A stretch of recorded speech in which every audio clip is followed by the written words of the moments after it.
didn't give his reaction now, has even become a talking point across many platforms, including on social media. But we're not just going to jump right into that yet. The point being made is that Nigerians have seen hardship this year in a way that you can say is phenomenal.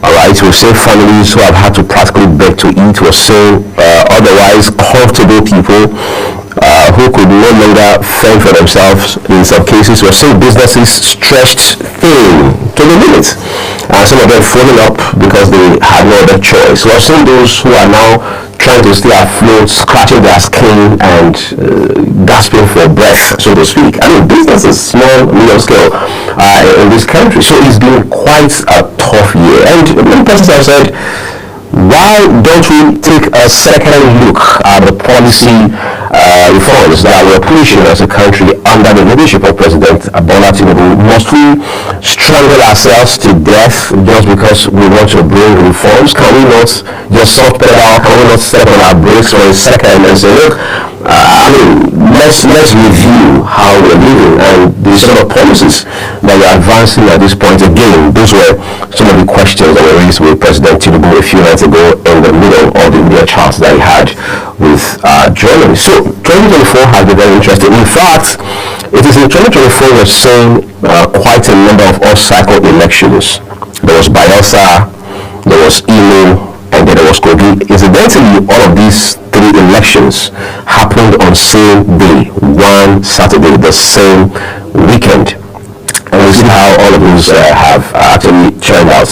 As a matter of fact, those elections, many persons have said before then and even afterwards that they would be sort of, as they say in sciences, litmus tests for the umpire, that is the Independent National Electoral Commission, to see if INEC is ready to learn or has learned lessons at all going ultimately into the 2027 general cycle of elections. And fast forward to June to September, there was of course election in Edo State as well, where we had an off-cycle poll between, for the governorship election, where that eventually produced Governor Monday Okpebholo of the APC. And by 2 months down the line, there was another off-cycle governorship election in Edo State, which again has brought back incumbent governor talking about Lucky Aiyedatiwa. Now, there are 5 off-cycle elections in one calendar year. The question is, have we seen any significant incremental progress in the way INEC, as the umpire of our electoral process, conducts itself? Are there indicators that show very clearly, in a way that is scientific and valid, that INEC is ready for the 2027 election, or the off-cycle elections in between? For example, there's Anambra in front of us, there is Ekiti, and then of course there is Osho. What will INEC do differently with these 3 elections as we finally find ourselves in the middle of the 2027 election? This has been one of the very critical questions being asked, but it is part of the highlights for 2024, a year full of several events. One person thought so much about 2024, and all he could say was, what a year.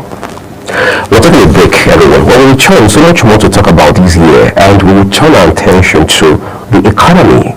Talk about inflation, and then of course the 2025 budget proposal, which just about a week ago President Tinubu presented to a joint session of the National Assembly.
is your top morning show here on Global Television. We bring you fresh news updates daily while delving into a variety of current affairs and topics. Global Morning aims to deliver newspaper review, latest news with experts on key global issues, and at the same time keeping you well informed about important events, both national and international. Global Morning serves as a valuable source of information, helping viewers like you start your day well informed. Stay connected from Mondays to Sundays to a wide range of the latest news making rounds on Global Morning. We're on the road to protest. The president meets all of our demands.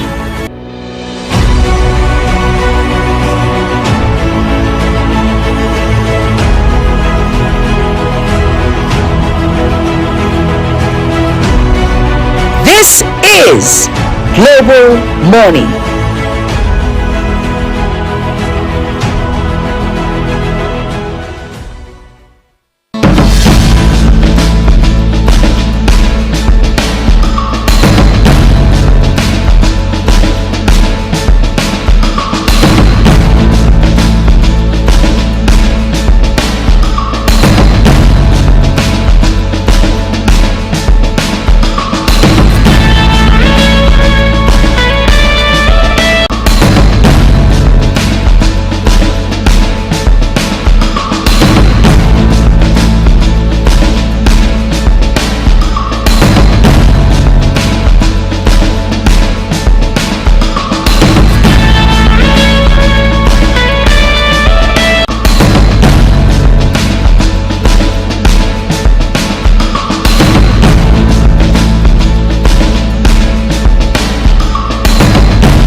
stay with us. Well, I was just hinting about the economy a while ago, which again has its own, has had its maybe a little more than fair share of challenges. I mean, look at what inflation has done to us. As of today, we're doing just slightly above 34%, all right? That should be very concerning. That should be disturbing. We have seen economists, whether they are development economists, socio-economic experts, we've seen politicians and stakeholders, as they're called. Nigerians, everyday Nigerians, say that, look, it's time the CBN stopped tightening the policies, whether it's monetary or fiscal, especially the fiscal policy, that are the measures that are becoming too stringent, which is pushing inflation further up, that sort of thing. But the question is, will that in itself alone save the day? Will he solve the problem? Will he answer the question? Just a few days ago, President Bola Tinubu was addressing some of these issues, and he did say that part of the projections for 2025 is to cut down inflation numbers to about 15.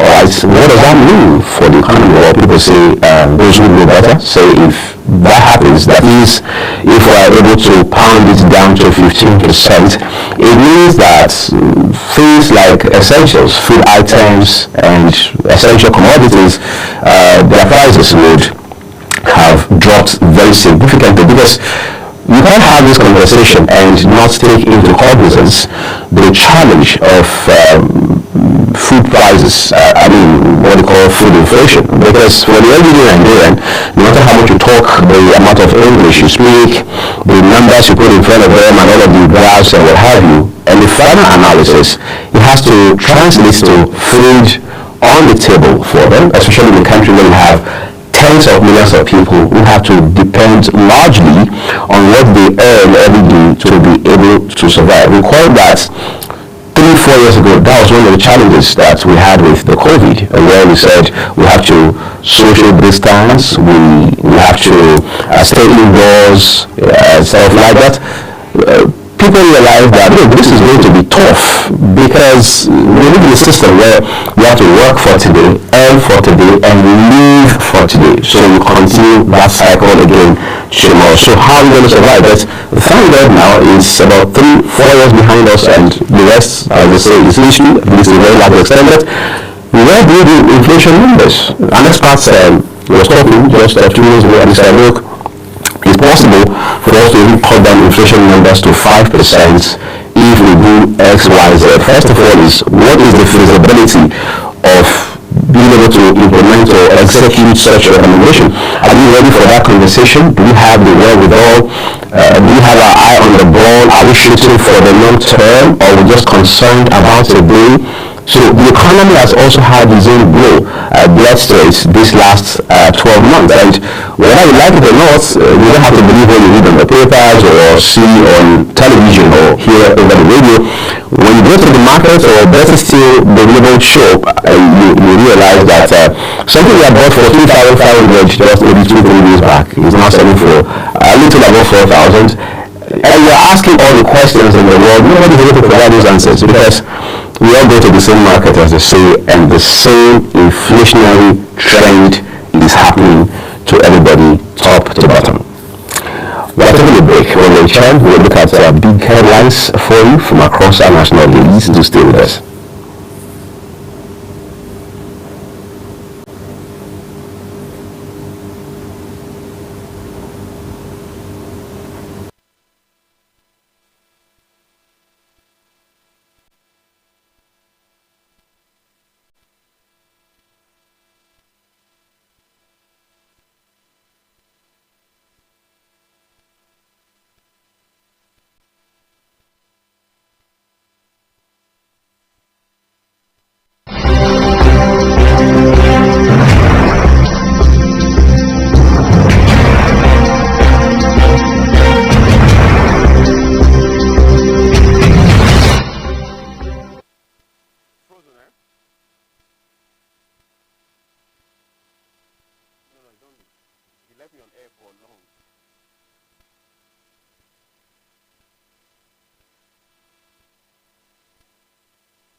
This point we'll get to bring you big headlines from across our national dailies. This morning we begin with First News. Yes, that's our first port of call. First News, let's see what it says by way of headlines this morning. Alright, so when you look at First News here, there is a headline adjacent the nameplate with a picture of Osun State Governor. That's Abinola Adeleke. It says, Adeleke pardons Osun foul thief on death row. Adeleke pardons Osun foul thief on death row. That issue has been very controversial. The last one we read about, everybody has come to speak their side of the story, to say their side of it. But what is the most recent is that the governor of the state has pardoned the young man. All right. What's more, let's see for you.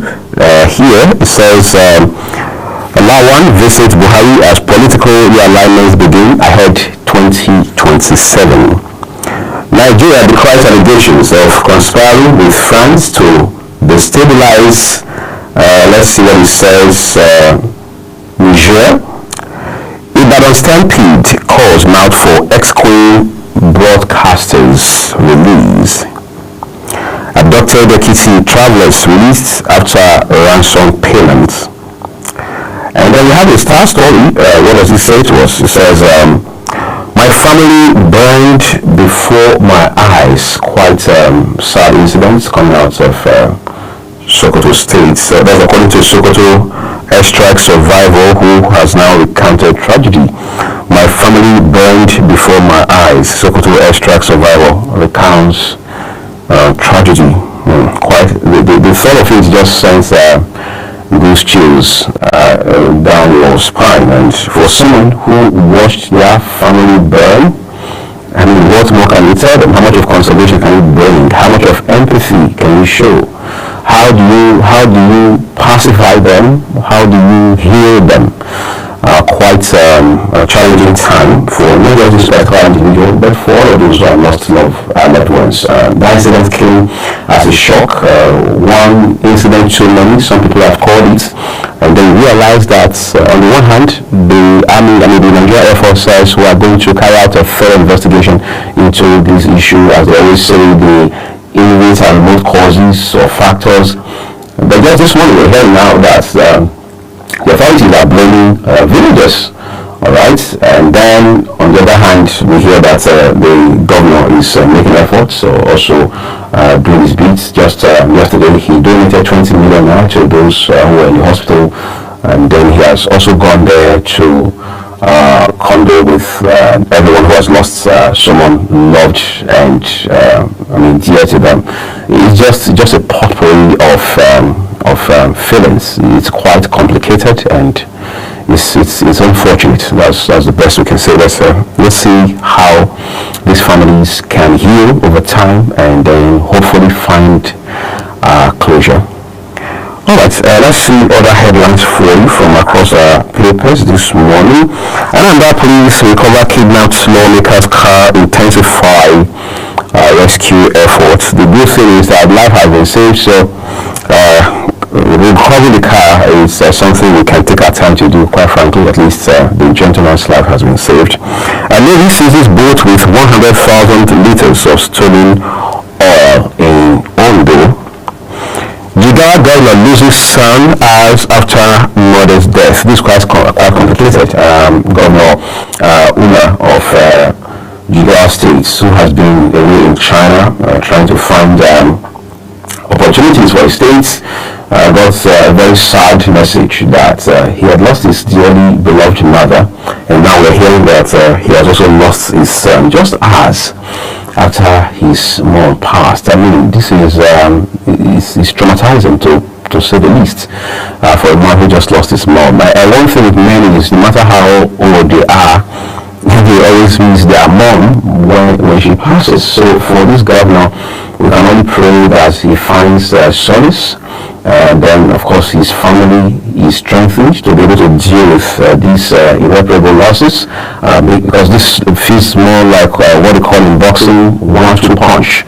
Alright, so before you get a chance to recover from one, you get another one, and just our prayers thoughts are with the governor, his family, and the great state of Jigawa.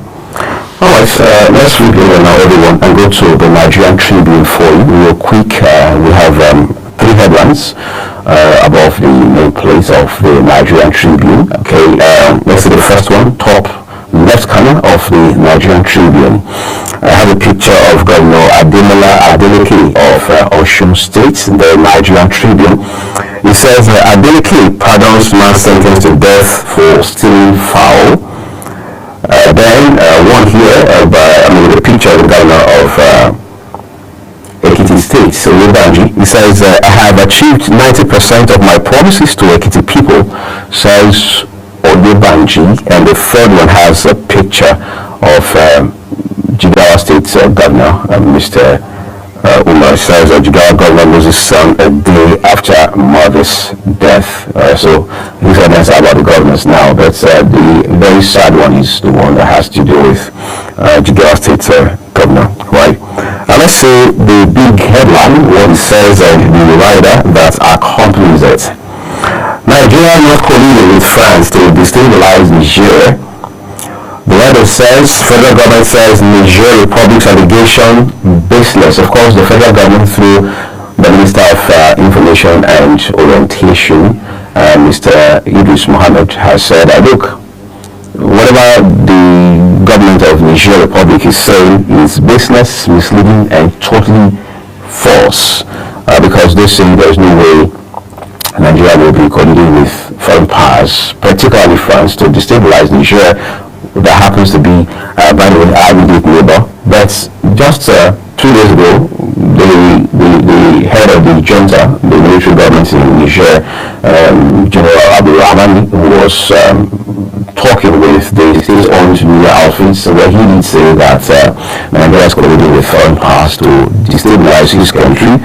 And then, of course, by extension, that has implications for the economic community of the African state like ECOWAS. Recall that Burkina Faso, Mali, and Niger have agreed that they are leaving the community, that's the regional bloc. And ECOWAS says, well, we have done everything we can to be able to make amends and get you guys back into the fold, but apparently we are not buying any of that, and there's nothing more we can do. However, you have till July to make up your mind whether you want to return or not. But from all indications, as we see right in front of us right now, it's apparent that these countries are not in a hurry, if anything, to re-enter membership with ECOWAS.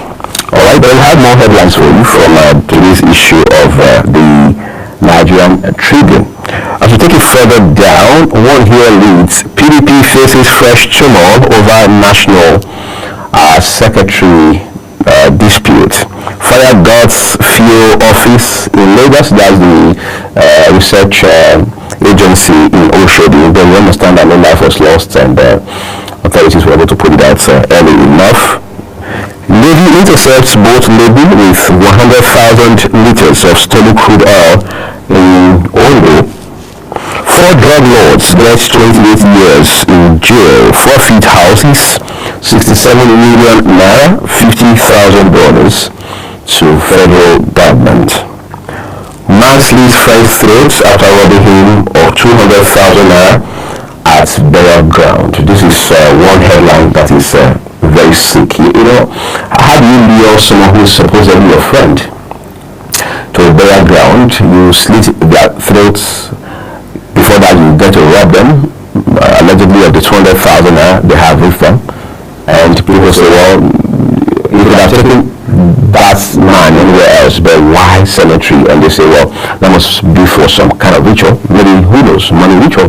And then there has also been the question of, is it realistic to say somebody is getting involved or somebody has been involved in money ritual? Is there such thing as money ritual? Is it not the principle?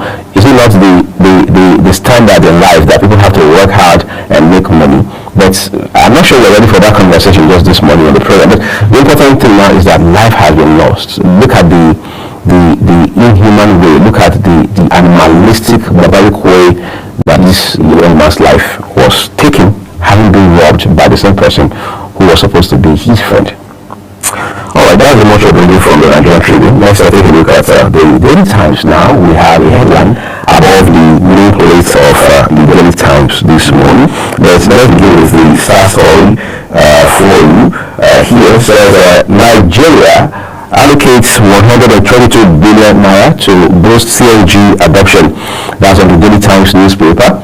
The Daily Times newspaper here says Nigeria allocates 122 billion naira to boost CNG adoption on the Daily Times newspaper.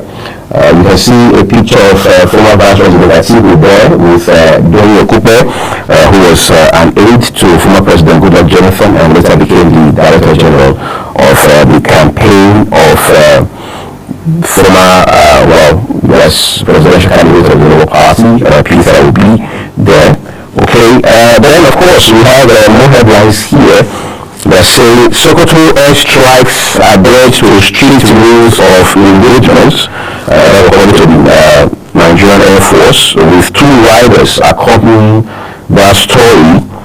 Says operation targeted notorious Nakurawa terrorist group associate. Deeply regrets any civilian casualties. After the decries tragic loss of innocent lives in Sokoto airstrikes. Katsina, troops crush terrorist camps in major military sweep. That's a victory for not just the military but Nigeria, and we are grateful for the men and women in uniform for the work they do for us every day, for putting their lives right on the line, putting themselves in harm's way just to ensure that every other Nigerian is able to live freely and safely. We don't take that sacrifice for granted. Christmas, Chief of Army Staff tasks troops on sacrifice in Jos.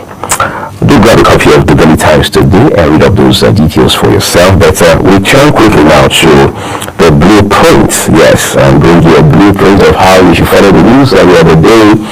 About the main place of the blueprint newspaper, Jigawa Governor Namandi Umar loses 24-year-old son day after mother's burial. And we understand, by the way, that the governor couldn't even attend his mother's burial because he was on his way away in China. Sokoto, Governor Ali donates 20 million naira feed to families of NAF airstrike victims. UBTH performed 40,000 surgeries in 2024. That's according to the CMD, Professor Darlington Obasaki. Sports, Chan, that's the kicker. Moroccan officials for Nigeria versus Ghana cracker. 4 drug barons jailed, forfeit VGC houses, 67 million naira, $50,000. And then the Star story has a kicker that reads LG to Channel. Nigeria not in alliance with France to destabilize Niger Republic. The guy that tells us urges junta to focus on dialogue, shun baseless allegations. 2027, Atiku's ambition will disrupt North-South rotation. Atiku's ambition will disrupt North-South rotation. That's credited to Dr. Dino Kupe. The writer tells us, Kwankwaso APC trade words over Kano votes. Of course, the former governor of Kano State, Engineer Rabiu Musa Kwankwaso, says just like the PDP in 2023, the APC will struggle to get 15,000 votes in 2027. Of course, NNPP is the winning party in Kano State right now, but the APC being the lead opposition party, as some say, is in Kano State, also means that there's going to be an intense fight, politically speaking, in 2027 in the state. And you cannot remove the factors of Dr. Abdullahi Ganduje, a former governor, English past governor of the state, and another former governor of the state, talking about the leader, the fractional leader of the Nigeria People's Party, NNPP, Engineer Rabiu Kwankwaso, in this regard. But we keep our fingers crossed and see how this all turns out going into 2027, and God will keep everyone alive to see what the outcome will be. But in the meantime, let's see what more we have for you from today's issue of the Blueprint newspaper here.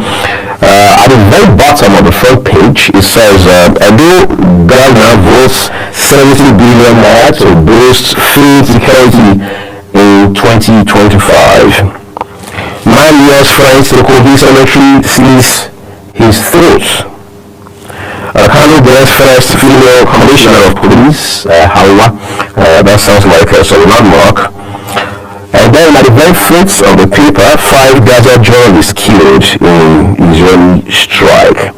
Quite sad. Israel has come out to say, well, we had credible intelligence that terrorists were in that vehicle, so we had to strike, even though the vehicle had signage of a news outfit. Quite a sad incident, right? The Gaza conversation just gets nastier the other day. It's one talk about ceasefire after another. We're seeing countries within that region try to broker peace. I think starting with a ceasefire deal, basically between Israel and Hamas.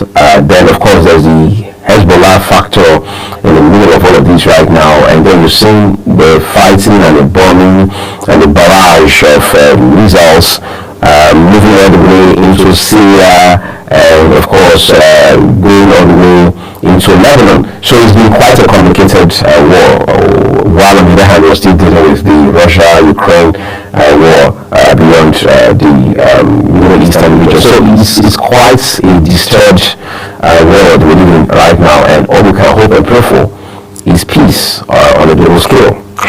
Alright, just go with the details, by the way, for yourself when you pick up a copy of the Blueprint newspaper today. But then we have the Daily Trust, which of course as always has big headlines for us as well. Let's begin with the stories, the headlines immediately beneath the main plates of the Daily Trust newspaper for you. We begin with top right corner. Says grid collapse, liquidity crisis, vandalism dogged power sector in 2024. Grid collapse, liquidity crisis, vandalism dogged power sector in 2024. Telecoms use 35.4 billion to fiber cable cuts. In 1 year, has a lot of money to lose to fiber cable cuts. Sokoto airstrike. I saw my parents, brothers burnt to death. Survivor. We say he who wears the shoe knows where exactly it pinches. I think that's what best describes this very ugly and worrisome experience. The star story at the front page of the Daily Trust says the Niger Republic raises fresh allegations against Tinubu's government. They are baseless, Information Minister. Northern Group urges National Assembly to probe Chinese claims. Border closure has worsened poverty, unemployment in North. Border closure has worsened poverty, unemployment in North. And at the very fruits of the front page of the Daily Trust newspaper, left corner, 11 killed in fresh attack on Benue community. Alleged 1.3 trillion naira fraud, EFCC details data account Accountant General. Kano market shut for harboring criminals. Prostitutes, of course, is not related, so the authorities must take responsibility to ensure something is done real quick. Okay, so real quick too, we're turning away now from the Daily Trust to look at the Punch newspaper for you. What do we have on the front page of the Punch? Let's start with the one that has a picture of President Bola Tinubu on the front page of the Punch newspaper. Unified FG transporters unveil 50% subsidized fares to 12 states. And then top right, we see a picture of Minister of the FCT there. Why are removed Secondus as PDP national chair? By the way, Mr. Secondus, Uche Secondus, is from same state as former governor of Rivers, talking about Wiki now, alright? What's more, opposition slams APC as hungry residents on Bodleian for palliatives. Opposition slams APC as hungry residents turn Bodleian for palliatives. Anti-Niger plots, FG knocks Nigerian leader. What more does he say? For alleging coalition with France, anti-Niger plots, FG knocks Nigerian leader for alleging coalition with France. He has a picture of Abdurrahmani Chani there, the leader of the Nigerian military government. Right. Then we have the big story for you with Kika, Sokoto accidental bombing. Military blames villagers as ex-governor orders demand probe. Sokoto compensates families of 10 villages killed by NAF airstrike with 20 million naira, 100 rice bags. 4 Lagos drug lords jailed 28 years, forfeit VDC houses. IREC to destroy over 6 million uncollected PVCs. Customer kidnaps Ugo POS operators 7-year-old daughter. When they say shall never end now. Suspected herders killed 11 in Benue on Christmas Day. Another Christmas Day tragedy. Alright, in Benue State. Quite unfortunate, but what more can we say? Our last paper this morning will be the lesson we'll have the Vanguard. So let's turn to the Vanguard newspaper now. For you, we'll begin with the headlines above the main page of the Vanguard newspaper. Consumer credit rises 112% to 17.2. 112% to 17.2 trillion naira. 2.7 trillion naira Genco's debts, endless bridge collapses, ruin LG's 6,000 megawatt plan. Then we have riders for you. 115 transmission cars destroyed. Genco's gets 20% invoice. Discos face insolvency. Sector performance disappointing. Exports. Consumers are worse off, says group. So everybody is a victim. Isn't that the point we made? Well, let's look at the right end of the front page this morning. APC will struggle to secure 15,000 votes in Kano, Kwankwaso. PDP crisis within Ayahu battling over national secretary's seat. Sokoto airstrike operations conducted based on intelligence, that's military system, but we need to bring the 3 riders that accompany that headline. I saw my parents' brothers burn to death, survivor. Thank you as governor donates 20 million foodstuff to victims' families. Atiku condemns death of innocent citizens. So those are the riders for you. Bloody Christmas, a little kid missing in Benue communities. Times are hard, extend love, kindness. Uda was a dinner away from the governors of Enugu, Imo, and Ebonyi states respectively. Then let's talk a bit of sports now. 2026 WCQ, that's a World Cup qualifiers. Ebalavoye demands urgent appointments of foreign coach. Well, we hope that happens real soon. Just to also remind you that the Vanguard is loaded with quite a number of articles and columns this morning. Opinions that you also should read up. But be sure that you take the time to look at the papers, read details for yourself, get acquainted with the news, avoid fake news, and of course stay ahead of the news for yourself. Just to also add a caveat that all we do here on Global Morning is to bring you the headlines from across our national dailies without Global Television having an opinion, input or influence in this regard. I want to thank you for being a part of this segment of the program this morning. We'll take a quick break now. When we return, it will be time for the Global AM News. Do stay with us, everyone.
Global Morning is your top morning show here on Global Television.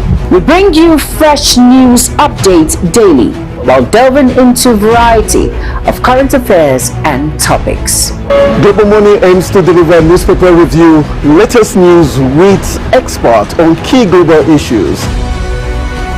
And at the same time, keeping you well informed about important events, both national and internationals. Global Morning serves as a valuable source of information, helping viewers like you start your day well informed. Stay connected from Mondays to Sundays to a wide range of the latest news making rounds on Global Morning. We're on the road to protest. The president meets all of our demands.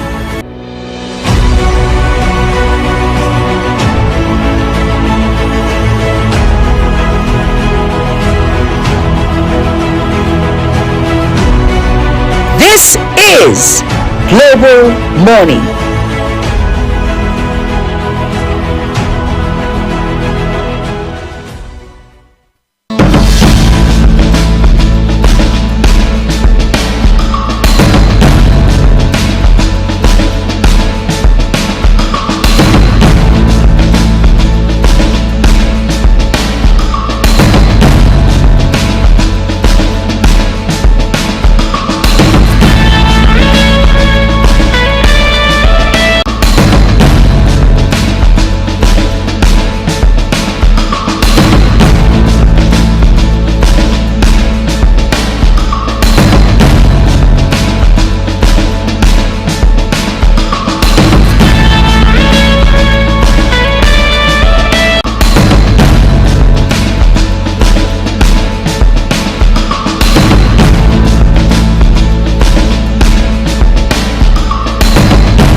morning show here on Global Television.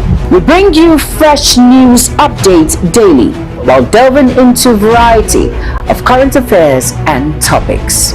Global Morning aims to deliver newspaper review, latest news with experts on key global issues.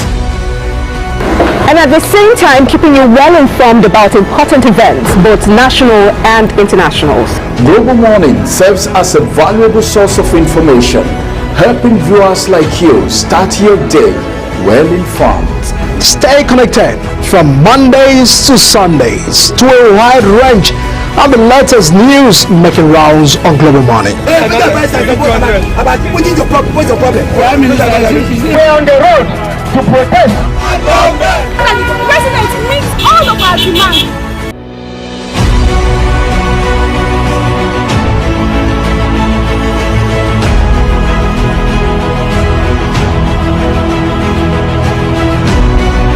This is Global Morning.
A very warm welcome to all our viewers across the world to the AM News here on Global Television with Uyi Agmofube. Thank you for joining us. The National Inland Waterways Authority, NUWA, has called on waterways transport users to avoid substandard and poorly maintained boats.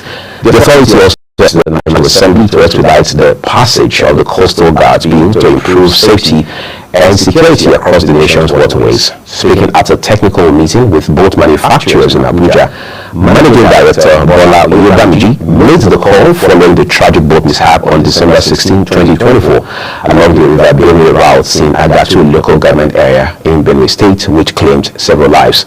Oyebamiji expressed deep concern over the increasing frequency of boat accidents, attributing 90% of these incidents to human error. He pointed out that many boat operators lack the necessary training and some are often under the influence of intoxicants before setting out on their journeys. The University of Abuja has denied claims of bias and irregularities in the ongoing selection process of the vice-chancellors, as senior professors at the institution reportedly protested what they described as a flawed process for the appointment of the institution's new vice-chancellor.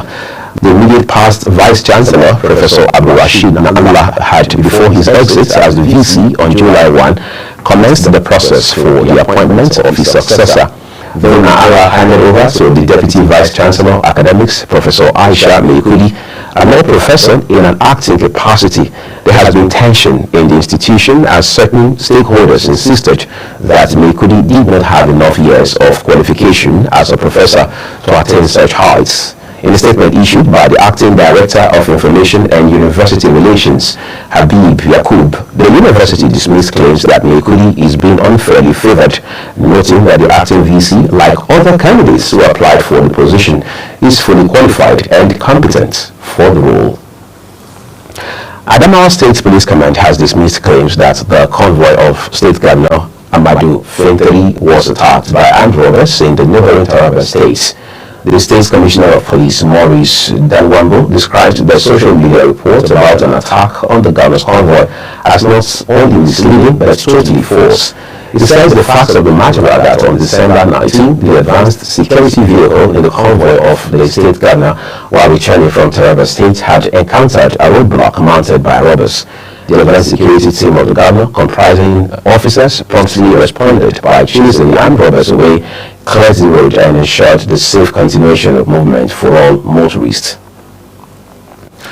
Marking the holy year of the Catholic Church, Pope Francis has opened a holy door at a prison in Rome, offering a message of hope and forgiveness to inmates. The opening of a holy door in prison is a symbolic gesture. The Pope is known for advocating for the forgiveness of convicted criminals and their reintegration into society. Arriving in a wheelchair, Francis paused for a moment of silence before rising with the help of a walking stick. During the visits, the Pope left the inmates with a message of hope. Of course, the entire world needs hope at this very critical juncture. 4 drug kingpins arrested in connection with the historic seizure of 2,139.55 kilograms of cocaine at Ikorodu residential estates in Lagos State in 2022 have been convicted by a federal high court in Lagos, presided over by Justice Yamin Ogoro, who sentenced them to various jail terms totaling 28 years with hard labor. A statement signed by Director, Media and Advocacy of the Nigerian Drug Law Enforcement Agency, NDLEA headquarters, Femi Babafemi, says operatives of the Special Operations Units of the agency had, in a well-coordinated and intelligence-led operation on Sunday, September 18, 2022, raided the house located at 6 Olukola Crescent, Shonabo Estate in Ikorodu, Lagos, where the over 2.1 tons of cocaine were seized, the largest singular cocaine seizure in the history of Nigeria's anti-narcotic operations. After 2 years of diligent prosecution, Babafemi says the trial judge handed the Jamaican Kelvin Christopher Smith 4 years imprisonment with hard labor. Emmanuel Arinze Chukwu got a total of 16 years. Soji Jubril Oke got 5 years with hard labor, and Wasiu Akinwande 3 years with hard labor.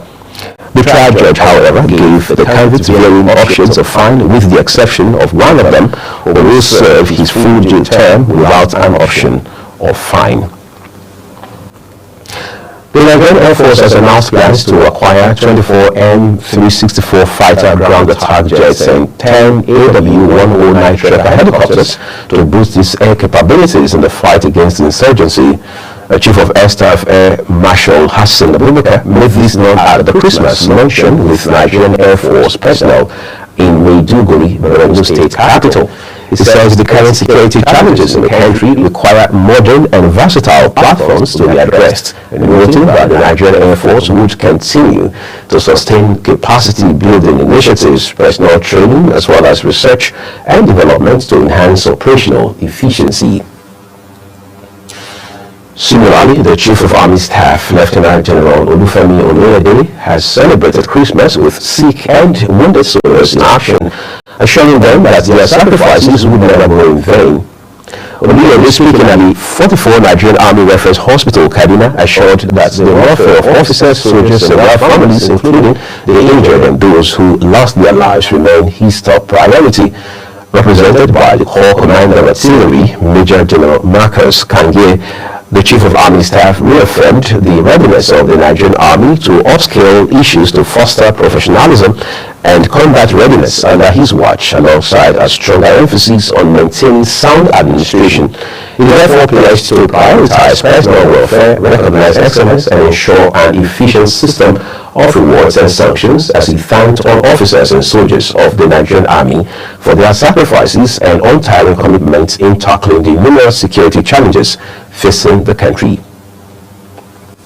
Vice President Kashif Shettima has expressed optimism about Nigeria's future, reaffirming the commitment of the federal government to national security, economic transformation, and the well-being of all citizens. In a Christmas message, Shettima assured Nigerians that the administration of President Bola Tinubu is resolute in the efforts to tackle critical issues such as security and economic challenges as the country prepares for the coming year. Highlighting Nigeria's diversity as strength, the Vice President called on citizens to use the festive period to strengthen unity across all regions and faith. Let's turn to other stories now. The Federal Ministry of Agriculture and Food Security has distributed seeds, fertilizers, and other inputs to 2,000 farmers in Niger State under the National Agricultural Growth Scheme and Agro Pocket. National Project Officer of the NAGSAP, Ishaku Buba, disclosed this during the distribution of inputs for the 2024-2025 dry season wheat farming in Garafini and Shirasi communities in Bregu local government area of Niger State. Buba, who was represented by Musako Emmanuel from the ministry, says the scheme targets 2,000 farmers in 2 clusters and has taken off on 2,000 hectares of land in the 2 communities using mechanized farming methods. The Nigerian Navy forward operating base in Bokoda has intercepted a boat carrying approximately 100,000 liters of stolen crude oil at the Ijoba Mahin coastline in Raja local government area of Ondo State. Commanding officer of the base, Captain Ali Usman, disclosed this to journalists during an assessment visit to the site, stating that the naval team acted on credible intelligence and swiftly deployed its quick response team. He explained that the team intercepted the wooden boat loaded with the stolen crude oil, along with items used for bunkering activities such as discharge hoses and pump machines. You're watching a live broadcast of the Global AM News coming to you from Nigeria's capital, Abuja.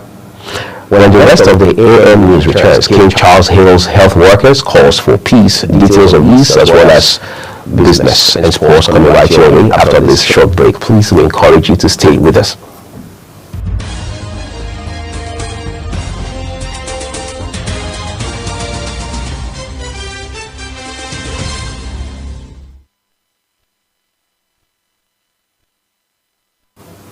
Now time to turn to business for you. The United Arab Emirates UAE has become the largest investor in new business projects in Africa, committing $110 billion to various ventures between 2019 and 2023. According to Middle East Monitor, this includes $72 billion for renewable energy, surpassing investments by the United Kingdom, France, and China.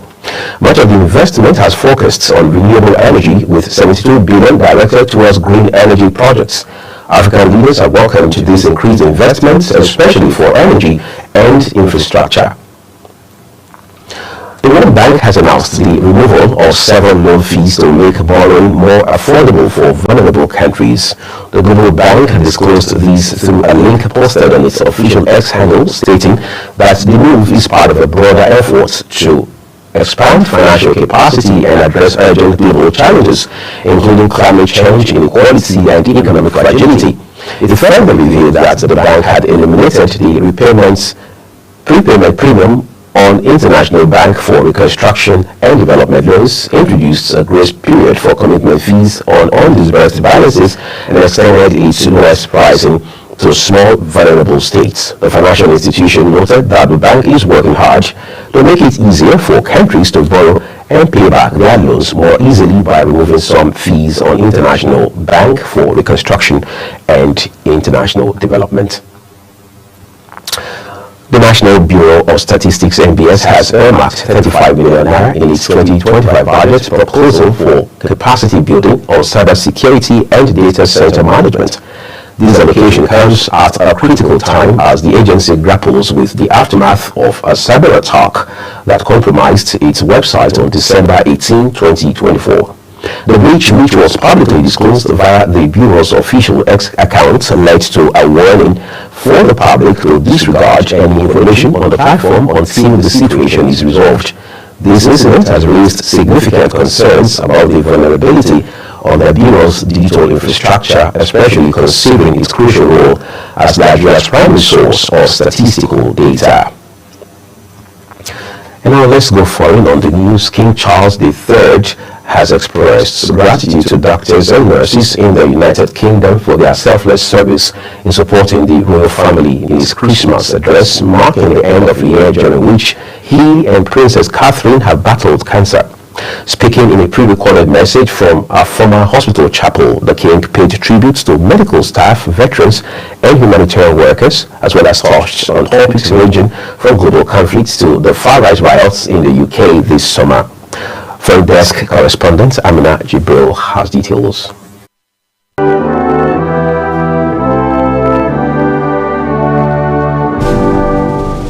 The monarch's traditional Christmas message, the first in nearly 2 decades, made outside a royal residence, was symbolically filmed in the ornate Fitzrovia Chapel in central London, from where he offered what he called special heartfelt thanks to the health workers who have supported him and other members of the royal family through the uncertainties and anxieties of illness. Thinking especially of the many thousands of professionals and volunteers here in the United Kingdom and across the Commonwealth who, with their skills and out of the goodness of their heart, care for others, often at some cost to themselves. Calling for peace, the king reflected on conflict across the world in a year which also marked the 80th anniversary of the D-Day landings. On this Christmas Day, we cannot help but think of those for whom the devastating effects of conflict in the Middle East, in Central Europe, in Africa, and elsewhere pose a daily threat to so many people's lives and livelihoods. We also think of the humanitarian organizations working tirelessly to bring vital relief. The eco-conscious king notably did not address climate change or environmental concerns this time around in a shift from last year's address. Amina Jibril reporting for Global Television News. Foreign correspondent Amina Jibril, thank you for your reporting there. Syria's new authorities have launched an operation in the struggle of ousted President Bashar al-Assad on Thursday, with the war monitor saying 3 gunmen affiliated with the former government were killed. Assad had fled Syria after an Islamist-led offensive wrested from his control city after city until Damascus fell on December 8, ending his clan's 5-decade rule and more than 13 years of civil war. Syria's new leaders from Islamist group Hayat Tahrir al-Sham face the monumental task of safeguarding the multi-sectarian, multi-ethnic country from further collapse. A Palestinian TV channel says 5 of its journalists have been killed in an Israeli strike in the central Gaza Strip. According to reports, the journalists were in Hord's van parked outside Al-Orda Hospital when the wife of one of the journalists was about to give birth in the central Nuseirat refugee camp. The channel posted a video of what he said was the burning vehicle with oppressed signage on the back doors. The Israeli Air Force says it had attacked in a targeted manner and with intelligence guidance a vehicle with members of an armed group, Palestinian Islamist Jihad (PIJ), inside. Let's go to Asia now, where Bangladesh has ordered a commission to investigate a failed 2009 army mutiny and subsequent crackdown, including the role of alleged foreign backers.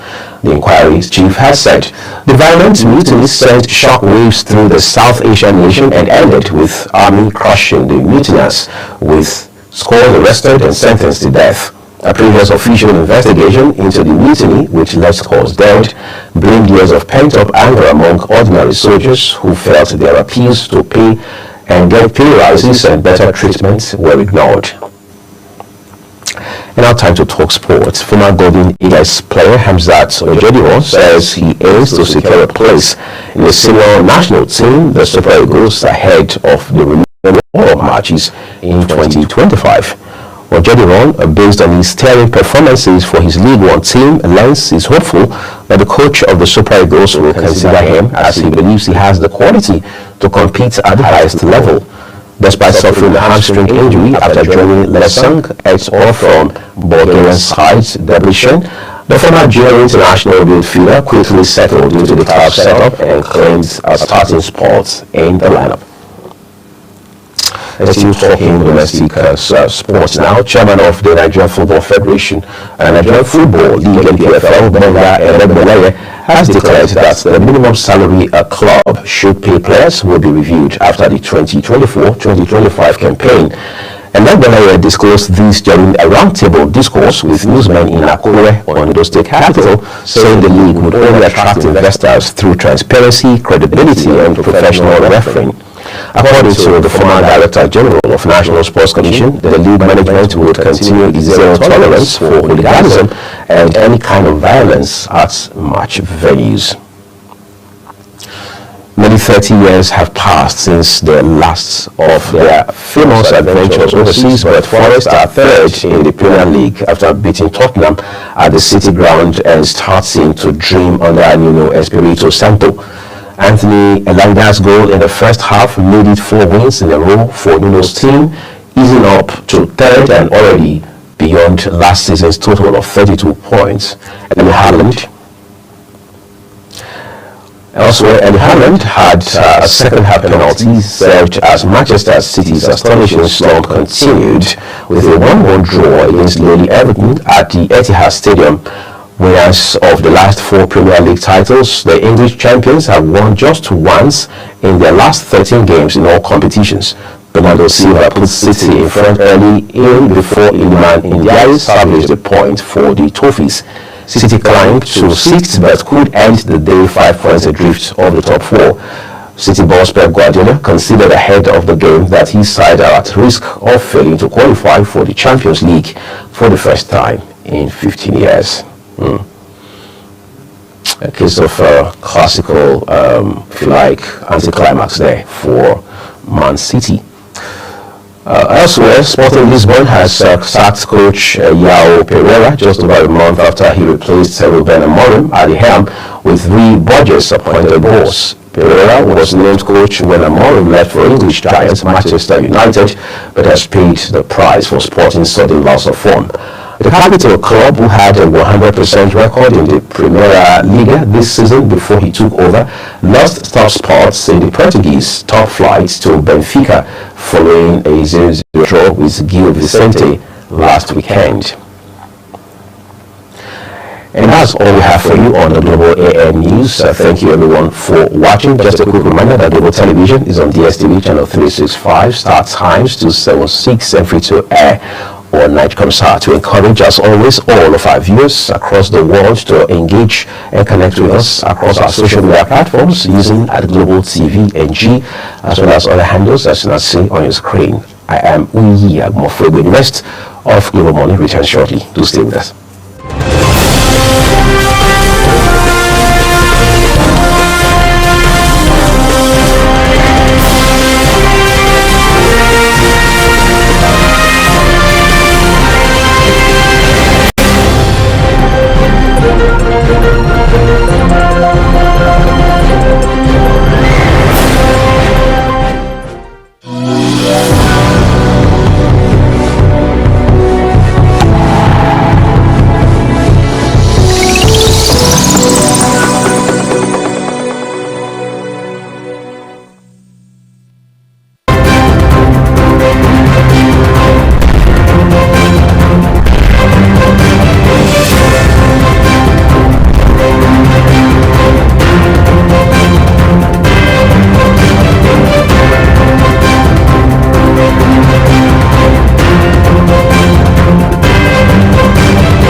Global Morning is your top morning show here on Global Television. We bring you fresh news updates daily while delving into a variety of current affairs and topics.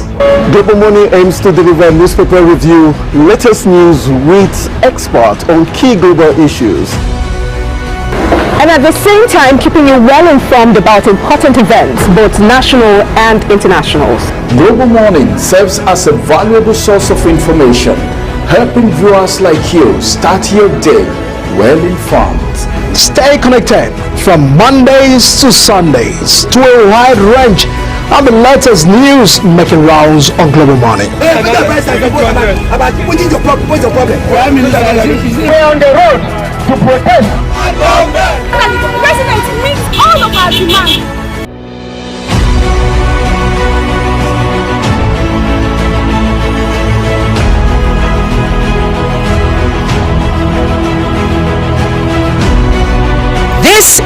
is Global Morning.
morning show here on Global Television.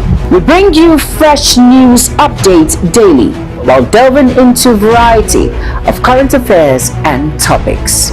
Global Morning aims to deliver newspaper review, latest news with experts on key global issues, and at the same time keeping you well informed about important events, both national and international.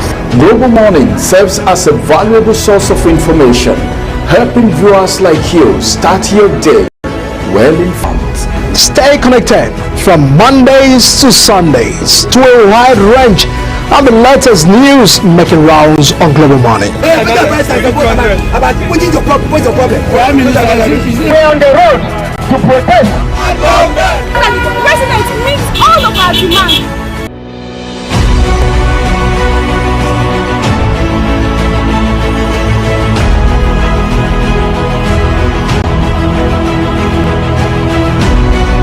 This is Global Morning.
Thank you everyone for staying with us here on the program.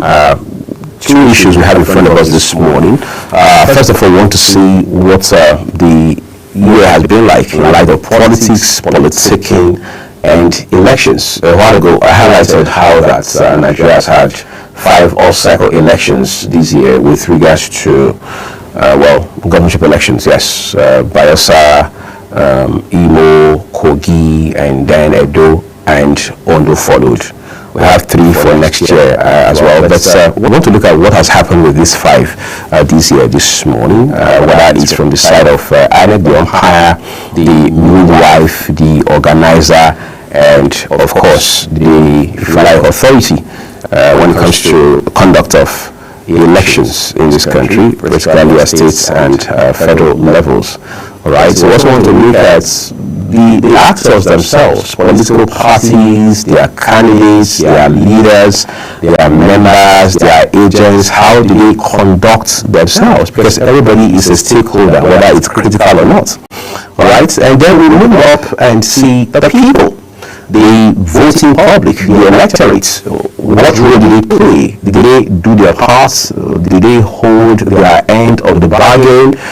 We look at all those issues and see how these electoral events, as I like to call them, have shaped the polity in 2024. What are the lessons we need to take home across board, everybody, including government, for example, because take it or leave it, INEC is government. All right, what are we learning that we can take into subsequent electoral exercises, particularly beginning with the ones scheduled as off-cycle elections for next year? This is, as a matter of fact, another year in which we have seen a bunch of local government elections end to end. Those elections, each of them, none left, came with their own controversies and conflicts, even though to varying degrees and on different levels. But these elections were far from, if you like, credible, free and fair. But then it has also raised the concern as to whether or not we should continue to have states independent electoral commissions like we currently do. Should it be the governor who appoints the chairman and other members, or if you like, executives of states independent electoral commissions? Should he gonna have that latitude? All right, should he have should that power be reside in the governor, or should we just say, okay, let's make it a one size fits all kind of arrangement in such a way that INEC conducts election at the grassroots level? But some people have said, look, for whatever it's worth, at least we've seen local government elections now being conducted.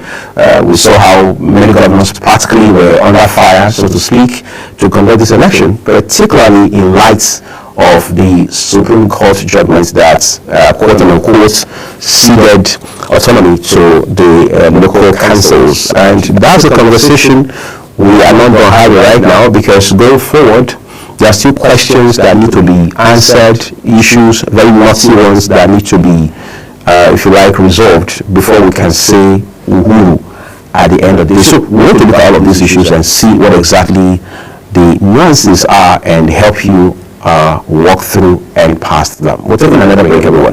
When we return, we look at the economy. What does it mean for inflation to be at 34%? And President Bola Tinubu saying that going into 2025, one of the projections of government, one of the ambitions of government is to cut it down by a little more than half.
Global Morning is your top morning show here on Global Television. We bring you fresh news updates daily while delving into a variety of current affairs and topics.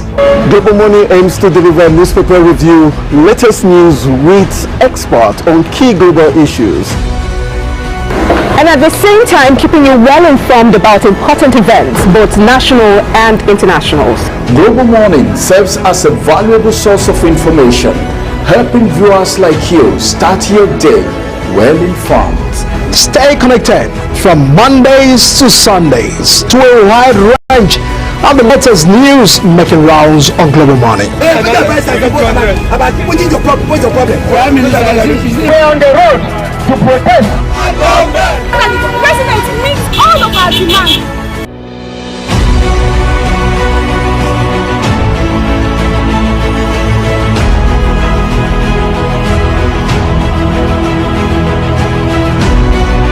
This is Global Morning.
morning show here on Global Television. We bring you fresh news updates daily while delving into a variety of current affairs and topics. Global Morning aims to deliver newspaper review, latest news with experts on key global issues, and at the same time keeping you well informed about important events, both national and international. Global Morning serves as a valuable source of information, helping viewers like you start your day well informed. Stay connected from Mondays to Sundays to a wide range of the latest news making rounds on Global Morning. We're on the road to protest. The president meets all of our demands.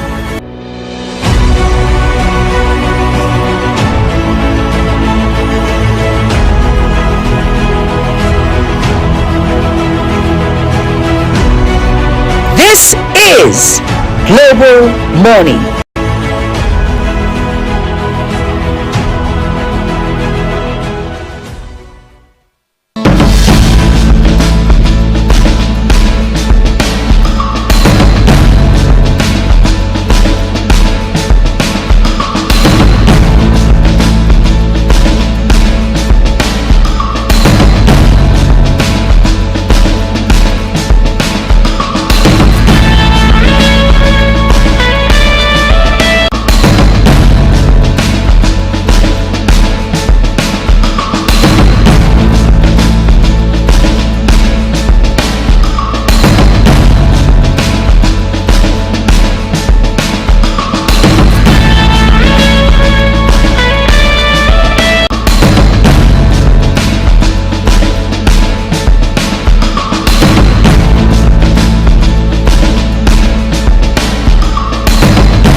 Thank you for staying with us. You're watching the live broadcasts of Global Morning.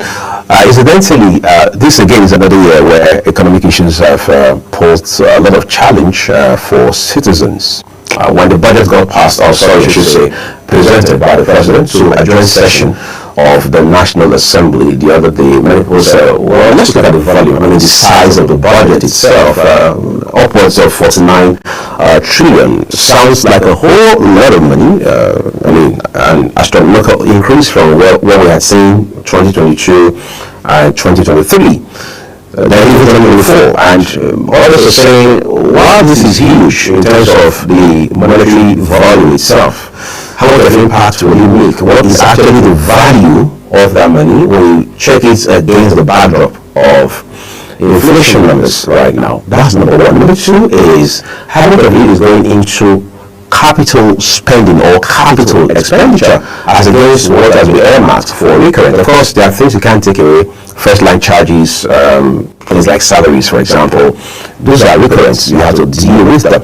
But it is the capital spending that drives development, that drives infrastructure, and things like that. Infrastructure is a different conversation altogether that we're going to have with Isa Onyebere on the program this morning. But the first point you need here is the budget itself has come under scrutiny, even though it has only just been in front of legislators. Hopefully, as they return from their recess in January, they will look at it and do the needful, and then ultimately the president will assent to it after all of that back and forth at the Senate and House of Representatives.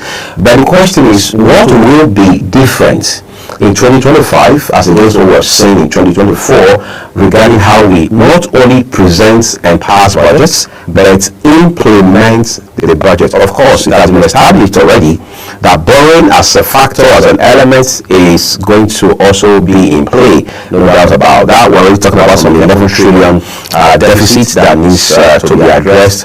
We're already talking about how that we will rely very heavily on taxes to be able to fund this budget. And talking about taxes for a second, for example, there's also now the argument of saying that, look, the problem of Nigeria is not more taxes, more money in terms of taxes. It is getting those who are untaxed, those who are outside of the tax net, those who are in the informal sector to come into the tax net. Are we ready for all of that right now? And then it leads you straight to the conversation around the tax reforms bills that are in front of the National Assembly.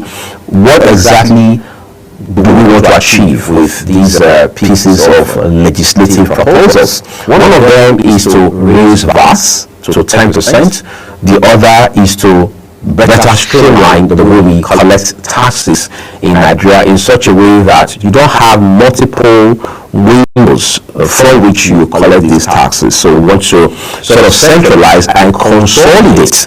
That in itself has raised questions, particularly from the north. And now in this case, we're talking about all 19 state governors in the northern part of the country saying that, look, we are uncomfortable with several elements, or at least some elements proposed in these reforms bills, and as such we are asking for a summary withdrawal of these proposals. And the president, while speaking during a media chat recently, said that, look, I have no regret proposing these reforms and we are moving forward with them. Of course, people have peeped holes in the choice of words, the language of the president, but that doesn't seem to be changing anything in a way that is remarkably significant.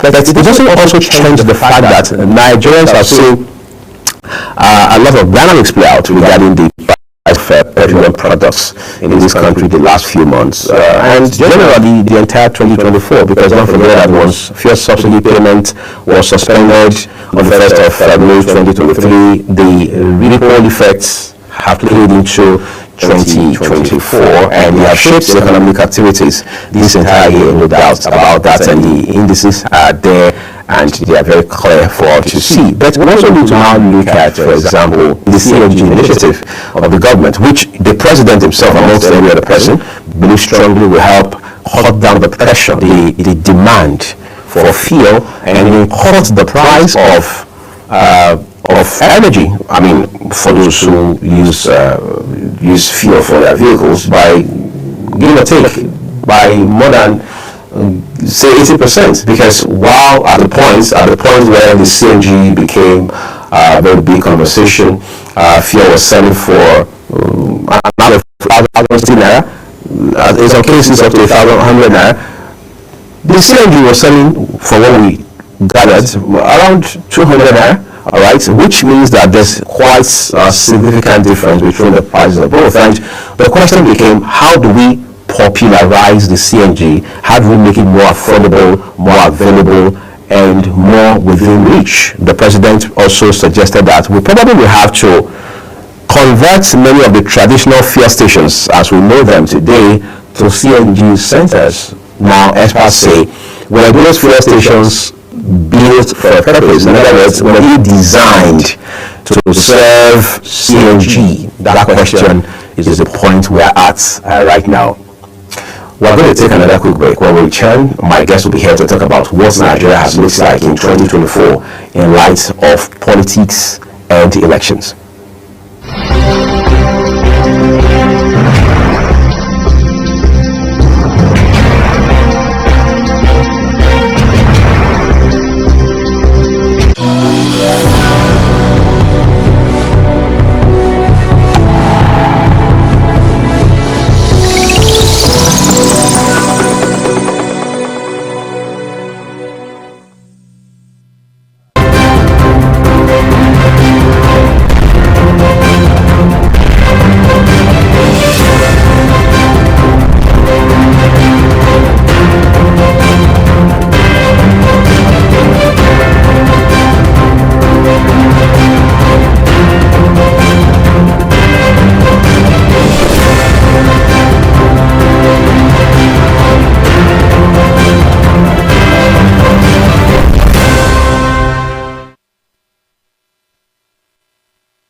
Global Morning is your top morning show here on Global Television.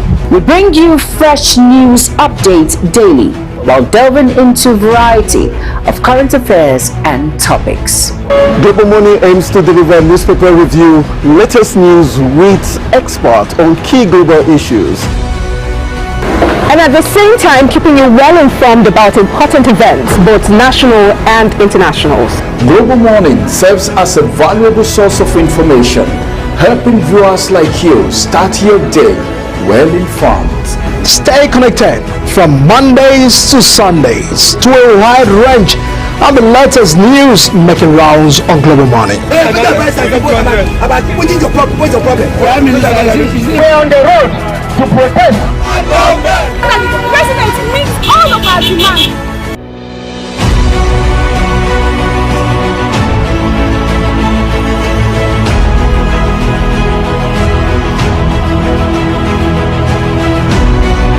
This is Global Morning.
2020, another issue we can't forget in a hurry in 2024 is the incessant collapse of the national creed. At the point we had multiple. We had 3 in 5 days. We had 2 in 24 hours. I mean, that was how bad it got when the whole nasty incidents came to a head.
Global Morning is your top morning show here on Global Television.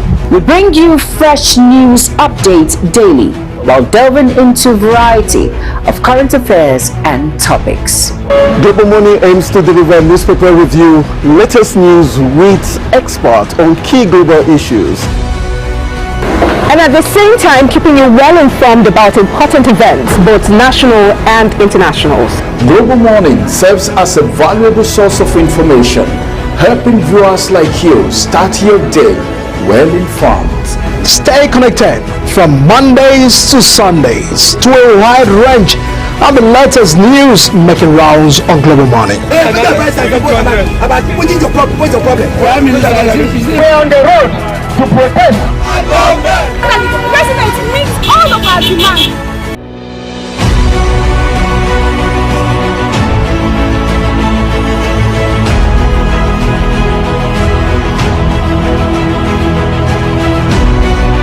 This is Global Morning.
Thank you everyone for staying with us on the program. This morning I'm joined by someone to help us look at some of the highlights from the electoral exercises we've seen in Nigeria this past year, particularly the off-cycle elections.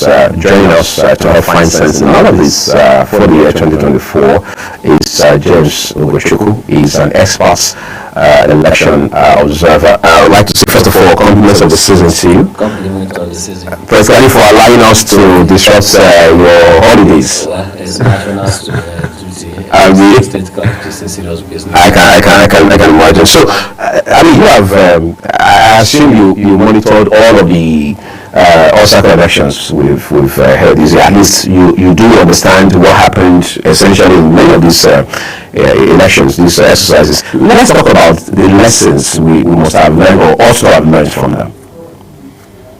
Well, when you look at the off-cycle election, you discover that at times you'll be wondering why the country will plunge itself to that kind of exercise, because this is an exercise that takes a lot of human and capital resources of the people. By the time it's off-cycle election, then you are going to be deploying materials and resources to all these states. And there has a huge burden on the electoral management body, and of course a huge burden on the other stakeholders, including the security, including the civil society, including every other person. The other person that enjoyed that off-cycle are people that are gaining from it. Apart from that, the rest of us are just being overstressed. And of course, for us, we're having more off-cycle election added to the list. Calls to question if we are not heading to a point where we're having off-cycle election every quarter of the year before the general election. I'm referring to most states because Imo don't used to be in the off-cycle. Now they are joined. So now they are joined. So which state is next? That's what we'll be looking at. So I think the lesson we learned here is that there are both positive and negative lessons that we learned. I'll start from the positive first. In terms of election management, irrespective of how people look at it, I think the use of technology is getting better, especially the use of bimodal voters accreditation system, as mentioned. But when BVAS was introduced, it had challenges of authentication, of fingerprint and facial recognition and all that. But over time, as we are progressing in different off-cycle election, we see that the BVAS is performing more optimally than before, especially in terms of facial recognition.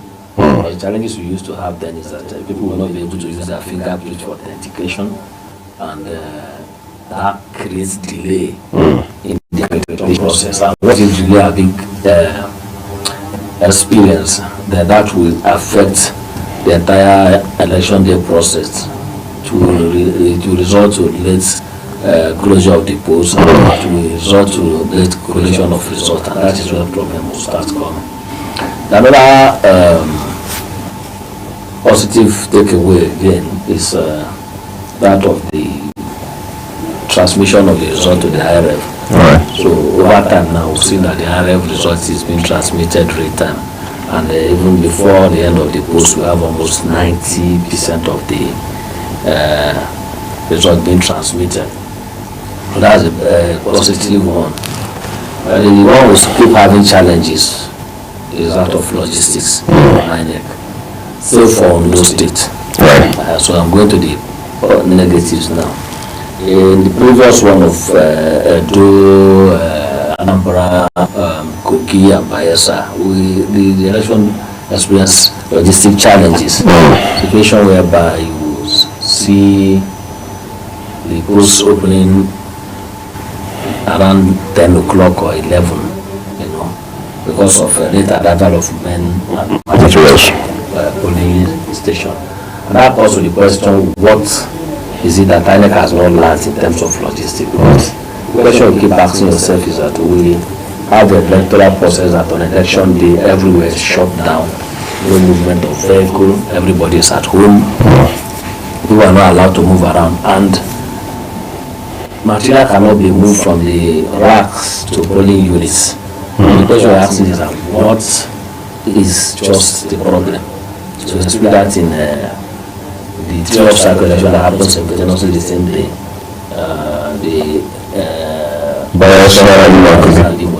That one happened in 2023, the 2023. Then this year now we saw the same thing in Edo State, where you can see the super racks as the registration area center where they house material for onward deployment to the polling unit. Not materials are not leaving to the nearest polling unit that is less than 500 meters away. So the question you're asking yourself is why that? And of course we experienced something in Edo that we saw a situation where one vehicle are doing multiple shuttles to convey material from the racks to the polling units. So these are the challenges that they are facing. Another issues or the negative is that of the collation of results. Our problem of collection of results to the point that even in a place like Edo, the thing resulted to a serious rancor between the ruling PDP and the APC. At the end of the day, the accusation and counter-accusation about rigging and manipulation of results. So, and this is where INEC is not getting it right, as in not being mindful of the logistics that affects the collation process eventually. Because if logistics are handled timely and the polls got completed on time, say 2:30, 2 o'clock maximum, the collation process will not dovetail to the night. Because once collation process dovetail to the night, they will start having serious issues, and that has been the common denomination and all that. And of course, by the time we get to that of Ondo now, the logistic issue was okay. At least the woman in Ondo State tried. The logistic was top notch. The election material were deployed on time. She gave her word and she stuck to it, and voting came back the way she promised. So I think whatever magic she used should be learned by other president electoral commissioners. Then lastly is the integrity of the results. So we have a situation where political party question the integrity of the result, and this is where we should be looking at the kind of collation we are doing. Because this misconception that IRF is a collecting process is not. IRF is just for viewing. So now the challenge we have in is that by the time we have about 90% of results being uploaded to the IRF portal, and yet in the collection center, the collection is still dragging to the following day. The question I ask yourself is why the delay? So I should be looking at all these things, because it gives a lot of doubts about the credibility of the results at the end of the day. It was interesting when we talk about these elections, and the lessons you should learn from them. You just highlighted, as you opened your commentary, talking about the positives, things we learned. Technology has helped improve the process from what it used to be. We're not complaining about candidate again, where an incumbent president or a serving governor cannot vote because the candidate is not functioning, or the first lady can't vote because the candidate has a problem, and things like that. But there has been the issue of electronic voting. Some people say we could have used one of these off-cycle governorship election exercises to try out with electronic voting. Do you think that is us trying to get ahead of ourselves? Well, when it comes to electronic voting, I think all the technology has advanced past that. So it's a case of political will to use that particular system. In Kaduna State, for instance, during the fight time, we were able to use electronic vote, and it was a seamless process. Machines are still there, the prototype are still there, so there's nothing wrong with the INEC from adopting that. For instance, now, most young generation now, they believe in the technology and the process and all that. That's why you see that when they're having these online reality TV shows, that people vote through their mobiles and all that, you see millions and millions of votes. When it comes to election, you don't see anybody there.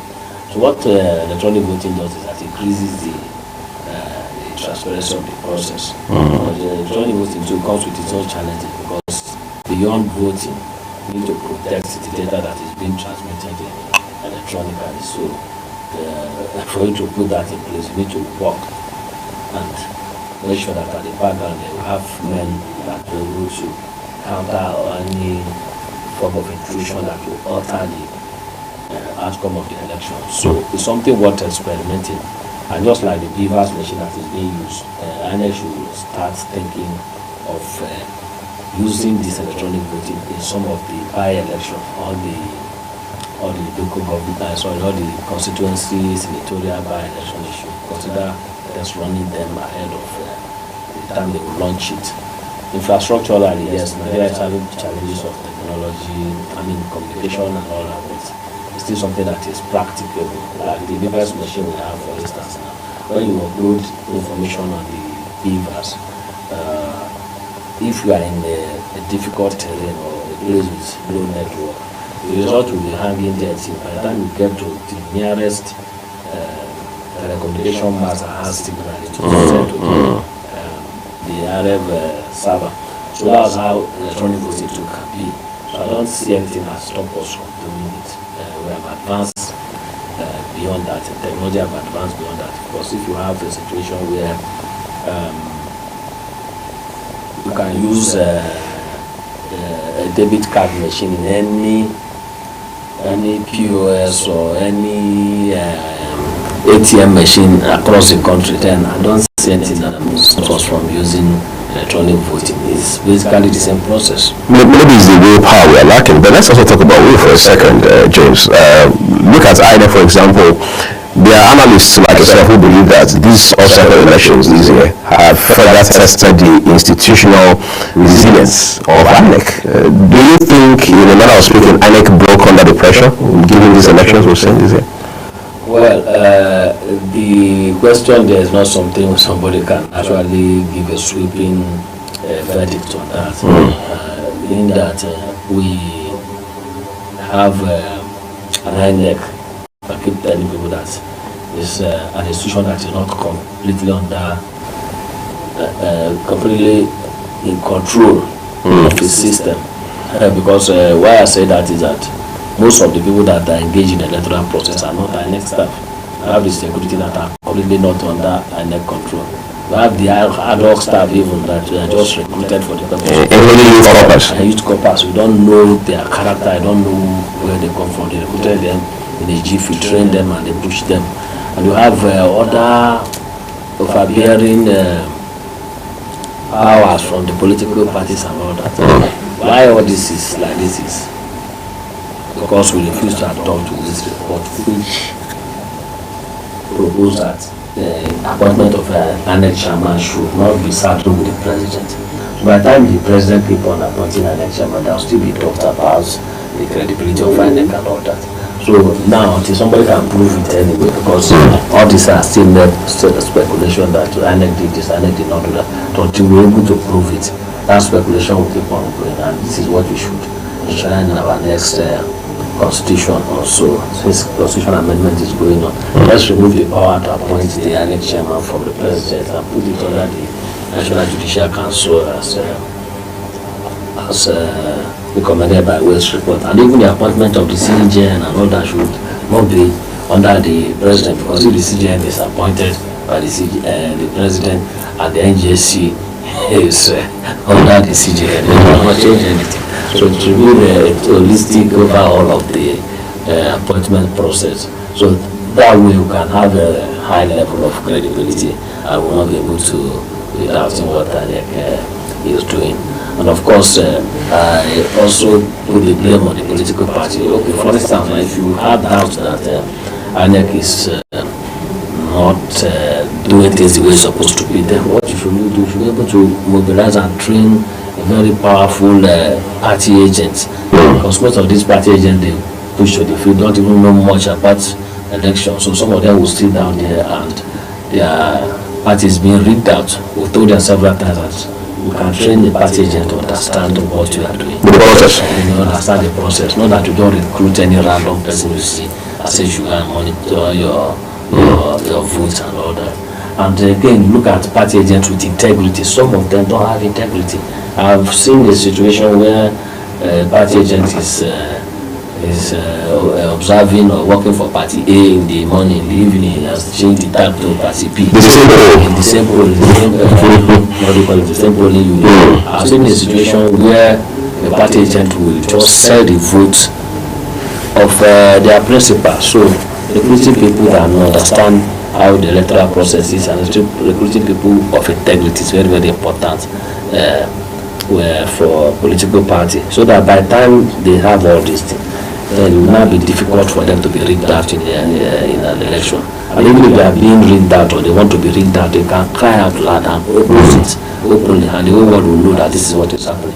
When they lack ignorance of what is happening, some of them have never even seen electoral act or even read it, so they don't even know what constitutes election malpractice. So they watch themselves being rigged out.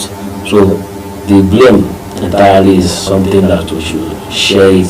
INEC have their own blame, and INEC is handicapped in certain instances, and of course it takes two to tango, they say.